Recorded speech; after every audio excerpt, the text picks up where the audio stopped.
తగిన ఉద్యోగులను ఎలా నియమించుకోవాలి? How to recruit suitable labour.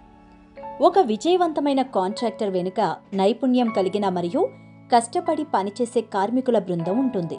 కాబట్టి మీ వ్యాపారానికి సరైన కార్మికుల ఎంపిక ముఖ్యం.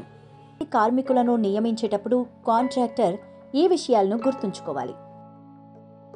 వ్యక్తిత్వ మూల్యాంకనం, పర్సనాలిటీ అసెస్మెంట్.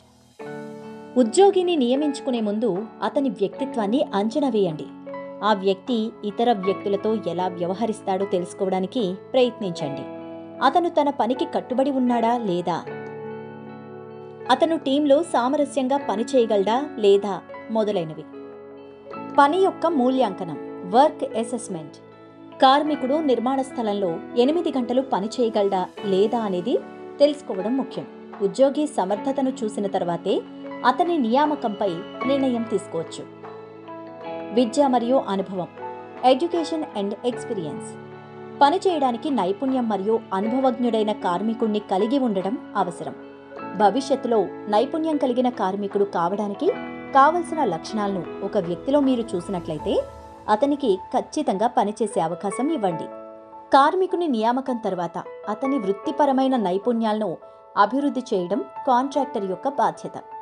దీనికోసం కార్మికులు సురక్షితంగా మరియు సజావుగా పనిచేయడానికి అవసరమైన సామగ్రి మరియు సాధనాలను అందించండి. కార్యాలయంలోని కార్మికుల భద్రతను దృష్టిలో ఉంచుకొని భద్రతా నియమాలను అనుసరించండి. కార్మికులందరి సామర్థ్యాలను పరిగణలోకి తీసుకొని పనిని నిర్వహించండి. కార్మికులకు క్రమశిక్షణను ఇవ్వండి. పనిచేసేటప్పుడు సహకారపూర్వక వాతావరణాన్ని సృష్టించండి. అలాగే కార్మికులు స్వయం సమృద్ధిగా మారేలా ప్రోత్సహించండి. తద్వారా తమ పనిలో తలెత్తే సమస్యలను స్వయంగా పరిష్కరించుకోగలుగుతారు. వారి పనిలో మంచి పనితీరుని కనబర్చడానికి వారిని ప్రోత్సహించండి. కార్మికుల సంక్షేమం కోసం వారిని సంబంధిత ప్రభుత్వ పథకాలలో చేర్చండి. నైపుణ్యం మరియు కష్టపడి పనిచేసే కార్మికుల వలన వ్యాపారంలో అభివృద్ధిని సాధిస్తారు.